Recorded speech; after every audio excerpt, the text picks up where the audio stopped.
দরবারে চলে গেলেন, ডাক দে বলে এ মুহাম্মদ সাল্লাল্লাহু আলাইহি ওয়াসাল্লাম, ডাক দে বলে এ মুহাম্মদ, আব্দুল্লাহর বেটা মুহাম্মদ, শোনো আমার এই পাতিলের মধ্যে কি আছে যদি বলে দিতে পারো, আমি এক বাক্যে বলতেছি আমি আবু জেহেল কালেমা পড়ে মুসলমান হয়ে যাব।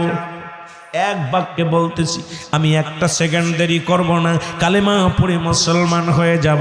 এবার বাজান রে আমার নবী ডাক দেখায়, চাচা আবু জাহেল শোনো,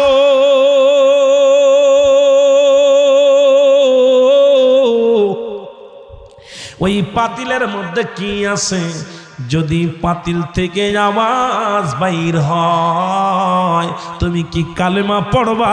কয় বাবা তুই কি বলিস, তাহলে তার কোনো কথাই নাই। এবার যখন আমার নবীজি আঙ্গুল মুবারক, শাহাদত আঙ্গুল মুবারক পাতিলের দিকে ধরে বলে, পাতিলের মধ্যে কি আছে আল্লাহ তার জবান খোলায়া দাও। সঙ্গে সঙ্গে